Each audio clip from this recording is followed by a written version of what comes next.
G'day legends, and it must be fight month, because look who is already trying to be a coward and set the playground rules for the scrap.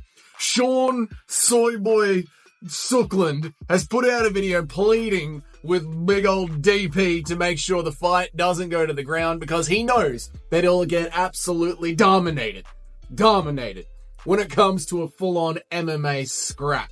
And that is because BDP, he lives in the head of Soyboy Strickland, mate. Strickland remembers that night that BDP had him down against the cage and was just beating the hell out of him, and he's worried that it's going to happen again. He's got nightmares about back in the day with his dad. Soyboy Strickland, he's released a video, okay, about not wanting this fight to go to the ground. Let's check it out together so we know what we're talking about. Here it is. Listen, Dutch man, I'm going to need you to be a man. And I'm going to need you to stand up, not go to your knees, and we're going to need to strike like men. I know you like to wrestle and you like to choke people out and do some, dude, but I'll make a pact with you. You make a pact with me. It'll be stand up like men, and we settled it like men. Okay, there it is. Right. I clearly find this very hilarious, personally. I really do. It's the lack of self-awareness from Strickland that I find so stunning. Like, this is meant to be a man of the people, man. I'm one of the people. Yeah,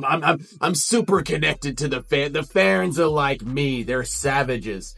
Jamal Humblehill, he's connected to the fans. He's super connected to the fan base. But Soyboy Strickland, who says he's the man of the people, seems to not be hearing all of the criticism that he gets about consistently screaming about how he's going to go to war, and then he just jabs and tapes from range for 15 to 25 minutes. I'm sure Soyboy Strickland could jab and tape from range all bloody day if he had to.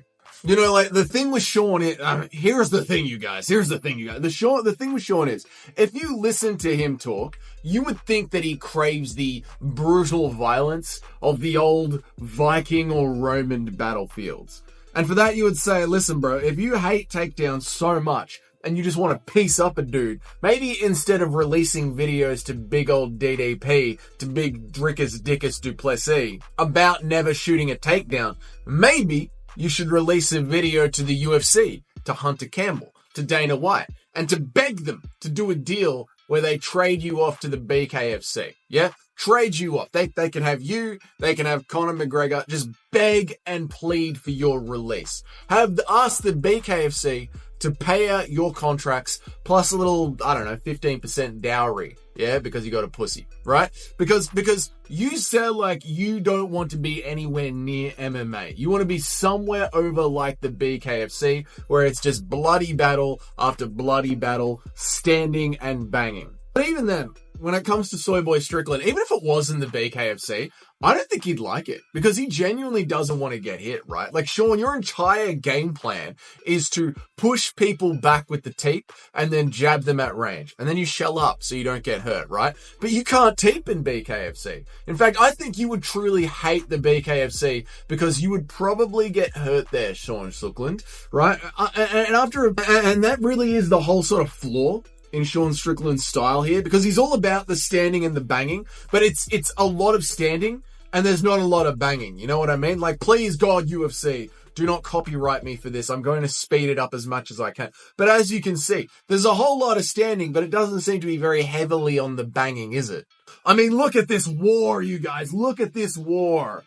And that's Pillow Hands Costa, mate. Pillow Hands Costa, he hasn't hurt anybody in the octagon in 6 years. He couldn't knock out Robert Chiniker, yeah? And you're covering up like a baby in the winter, right? You want to keep people at range and then pitter-patter them to a 50-50 decision and then scream war. And then you want to be talking about standing man-to-man, dick-to-dick, but you can't even stand eye-to-eye. Like, even at the face-offs, you're like looking away and cowering to any other side except eye contact in the face-offs. You don't even do that, mate. This is what annoys me about Sean. He is just walking hypocrisy the entire time. He doesn't stand and bang. He doesn't stand dick to dick. He doesn't stand eye to eye. You talk all this shit about Muslims and women and gay people, and like, I genuinely do not care if you talk shit about that. I really don't. I believe in free speech.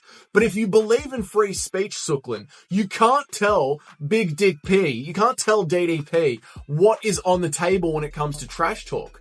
And then you can't sit there like a giant sook baby when he starts to bring things up that you don't like. You can't sook about the rules, sook about the fight, sook about the judges, sook about the trash talking. Sean Strickland is all he does. Sean Strickland is back at it again in this video. BDP will stand with you for a bit, but then he will take you down, right? You deserve it. Because you jab and you teep so much to control the range that people can't get any inside shots off. They can't open up with their boxing. So obviously your opponents are just going to get frustrated and blast a double leg at you and put you down on the ground just like Daddy did. Okay? And if you're going to hide behind some teeps so much that the striker isn't going to be able to get into that clean boxing range, of course they're going to do that. Of course they're going to put you on the ground, mate. You are asking for that to happen to you. You are asking for that. And now, because you know that's what's going to happen inside the cage, now you're asking for the fight to be defined by your terms, for the trash talk to be defined by your terms. Because otherwise you can't win. You can't win. You can't win. If the trash talk isn't by your terms and the fight isn't by your terms, you can't win. The one that brings the excitement to the fight is going to be BDP, right? Look at Dricus versus Izzy. Right? That was a war. That was a war. Look at Dricus versus Till. That was a war. Dricus versus Tavares. Yeah. BDP always is the one that brings the exciting fights, not Sean Strickland. He's so reckless. He gets caught in these moments that make the entire fight seem life or death. That is BDP. Bless you, sir. You cannot lose. The king of Africa cannot lose. He's the first one up on the board of fighters that I cannot afford to see lose this year. Jesus. And this is my overall problem with UFC 312. I don't see the main event as close. I really don't. And I do not care about WMMA. I'm sorry, but I don't watch WMMA. It's like a completely different sport is happening right before my main event. Like, imagine if a different sport happened on TV and we only got one fight on a fight night card. You wouldn't watch that one sport. You would just start watching when the pay-per-view actually starts. I couldn't care less about a fighter that fights once a year in a dead division. I'm sorry. That's so controversial, but I don't see why I should care about a fighter that fights once a year in a dead division, in a dead side of the sport. It just is what it is, mate. And then, of course, you got Justin Tuffer on the pay-per-view as well. Like, what am I doing here? What am I doing? And then when you look at the rest of the card, we'll talk about UFC 312 for a little bit. I'm excited for UFC 312 as I am for any Eternal card or any Cage Warriors card, which is like, I'm excited about it because I just enjoy MMA in general. I like watching the up and comers, but it's not the pay-per-view kind of hype that I usually get. There are times before a pay-per-view where I will get goosebumps. Yeah. Before certain main events, my heart rate will increase. I will feel adrenaline pump through my body. A good pay-per-view is like a drug and you want more and more of it. Even a decent fight night card will do that. Izzy Imavov, that fight night card is awesome. Yeah. UFC Seattle, I was hyped for. Yeah. They're not crazy, mind-blowing UFC 312 cards. They're just good, decent, meaningful matchups in the important divisions, yeah? And middleweight should be BDP versus Khamzat Chimaev. It should be. And then we should have Hooker versus Gaethje in the co-main event. Australia and New Zealand have got so many good fighters. We deserve good cards. Kai Kara France versus Manel Kape as a knockout number one contender shot. That should be the feature fight. Manel Kape didn't get hurt in his last fight. It was 3 months ago. A 3-month turnaround is not crazy to ask for an MMA fan. Yeah, it should be a 3-month turnaround. It should be Kai Kara France versus Manel Kape. That should be the Australia card. Yeah. And instead, if you don't care about the Australian fighters, it might legitimately be the worst pay-per-view on paper ever. And honest to God, I don't understand why you would care about UFC 312 if you weren't Australian. It doesn't make any sense to me. Luckily, as an Aussie, I want to see these young Aussie up-and-coming fighters. Now, having said that, UFC 312 will be fun because Aussie fighters, luckily, are just fun to watch in general. So, luckily, it would be a fun card just for that. But, man, that's enough rambling about UFC 312. Sean's a bitch. He's scared of BDP, and the fight won't even be close. BDP is going to steamroll him.